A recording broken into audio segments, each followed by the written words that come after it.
vi er jo det man nu, det kom til at hedde et børne- og ungehjem igen.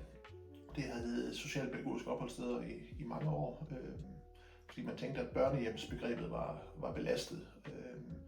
Men nu er man så kommet til igen, at det skal hedde et børn- og ungehjem, fordi det er jo egentlig, man prøver at skabe. Det er et hjem til børn og unge, som af den ene eller anden grund ikke har mulighed for at bo med deres forældre længere. Ja. Så det er børn af stærkt belastede sociale familier, det vi har boende her, som jo er anbragt her af en eller anden myndighed. Ja. Jeg er godkendt fra 0 til 18 år. Lige nu har vi børn inde i alderen fra 7 til 16, og vi har 8 børn boende. Altså børn her ved os sover jo meget uroligt. Børnene her ved os har svært ved indsovning. Når børn som vores sover, kan de godt blive sådan meget, meget angste, fordi hvad er det faktisk, man kommer til at drømme om, når man skal sove. Og hvad er det for nogle historier, der dukker op ved dem, som gør, at det med at sove, det faktisk ikke er særlig trygt altid. Så børn, de sover uroligt. Det gør de. Og når man spørger børnene om de har sovet godt, så kan de faktisk fortælle om, at de nærmest overhovedet ikke har sovet hele natten, selvom man har været inde og kigget til dem flere gange i løbet både af aften og nat og kan se, at de sover. Men deres egen fornemmelse af søvn er, at de ikke har sovet. Så de er udfordret med søvn, og det med at få roen i søvnen. Hvis ikke vi har sovet ordentligt om natten, så kan det godt blive en rigtig lang dag, og det kan blive rigtig, rigtig svært, det her med at for det første at skulle være i rammen, der hedder skole. Det med, at man faktisk skal op, og man skal afsted. Man skal sidde i nogle sessioner, som er planlagt 45 minutter ad gangen, og nogle gange er man begyndt at sammenlæse nogle fag, som man nu har 1,5 time ad gangen, fordi det er jo rigtig godt for den måde, man lige tilrettelægger for lærerne, fordi det er nemt og godt, men for børn, og særligt for vores børn, der er det altså ikke, det er ikke så godt. Det er det ikke. Det er nogle lange sessioner, og vi oplever tydeligt, at vores børn de er udtrættede efter en skoledag.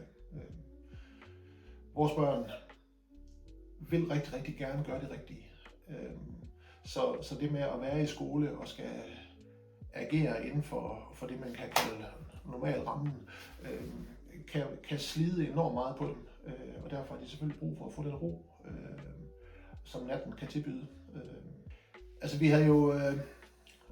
vi havde nogle børn, som var tilknyttet psykiatrien. Og der havde vi jo altid fået det her med, at tyngdedyner, det skulle vi nok prøve at gøre noget med. Og vi har prøvet, så lige tænkte lidt, indtil vi nu er sikre på, at det virker. Så er vi jo jyder herovre ved os, så vi tænkte, vi tager lige en billig model fra Jysk.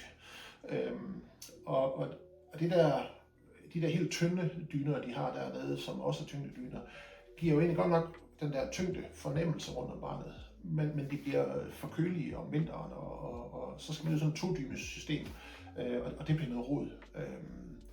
Og så var det jo, vi så de her dyner, og kunne se, at det havde en ordentlig fylde, og det faktisk var en dyne, der også både havde en kold og en varm side, fordi vi kan være udfordret på vores første etage om sommeren, og det kan blive lidt lunt deroppe, så er det godt med en kold side også.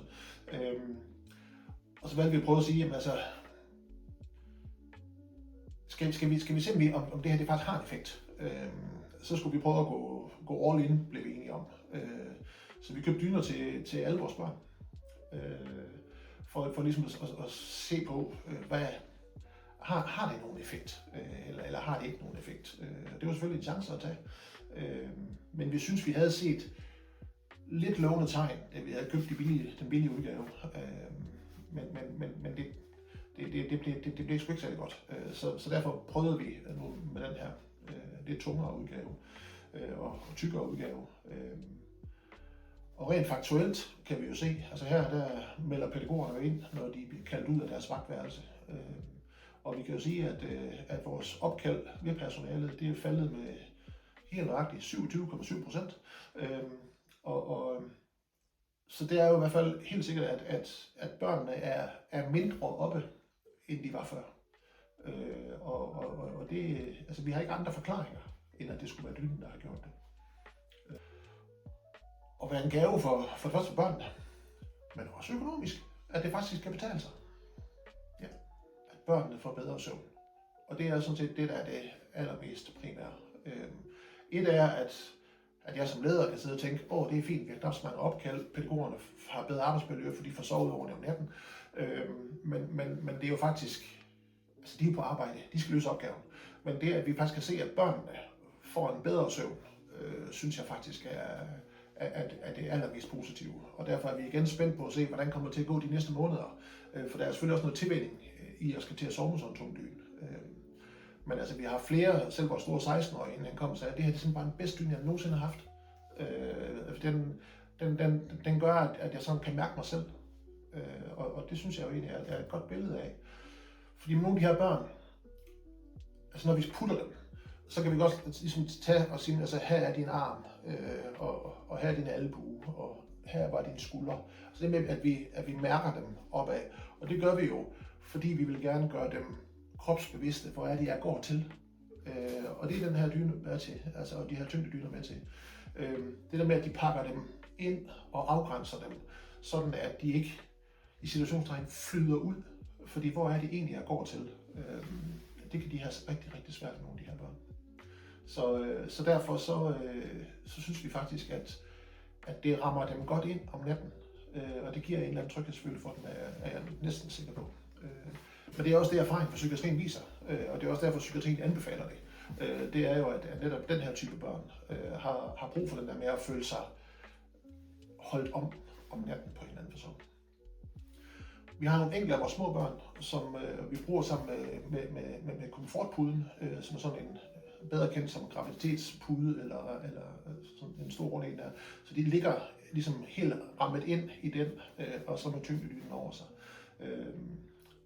Og der er de i hvert fald fuldstændig rammet ind, og særligt de små af vores finder en stor tryghed i det, kan vi se, og mærke i måden, de sover på. Ja. Nej, ikke endnu.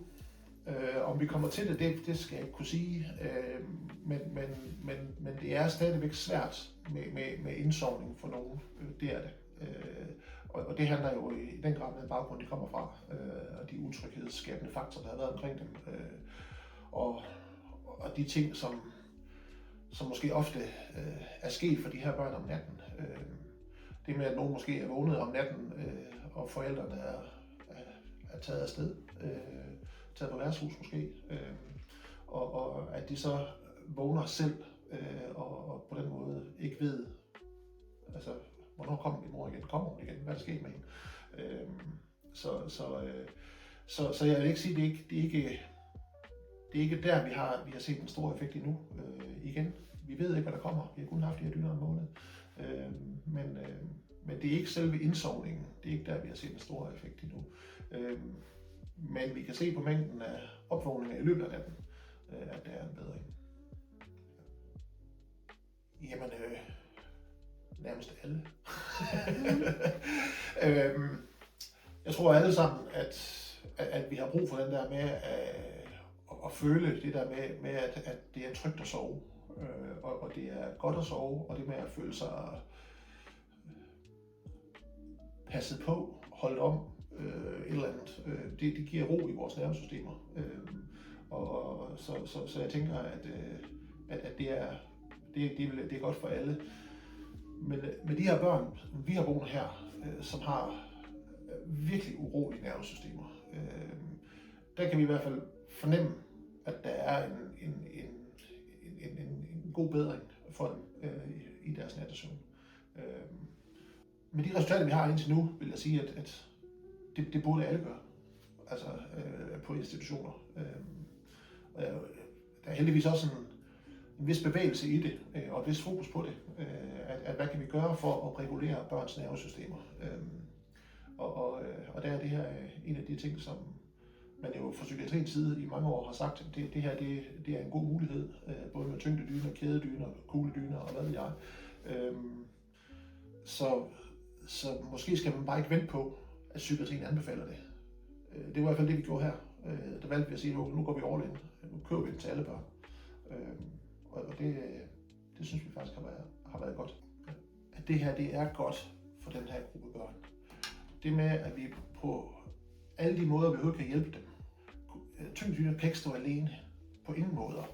Men når vi snakker om at regulere børns nervesystemer, så er der jo en grund til, at vi, inden vi putter, måske laver vejrudsigten, hvor vi siger, at nu skinner solen på din ryg, ikke? Og nu regner det lige så stille, og nogle gange kommer der nogle helt små bløde sneflug ned ad dig, og så andre gange, der er det hagl, der kommer. Så det med, at man på den måde kommer til at kropsbevidstgøre dem, inden de skal sove. Når vi tager de små op og sidder og synger elefantens vuggevise og laver øjenkontakt og vugger dem, fordi vi skal hente dem ud fra nogle tidligere udviklingsstadier, som de ikke er udviklet i, så tror jeg på, at det har jo også en effekt.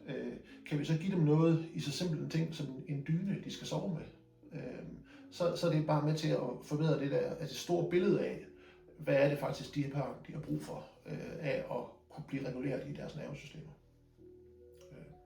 Så det kan ikke stå alene, men vi skal finde alt det, vi kan, for at gøre det så godt som muligt for de her børn.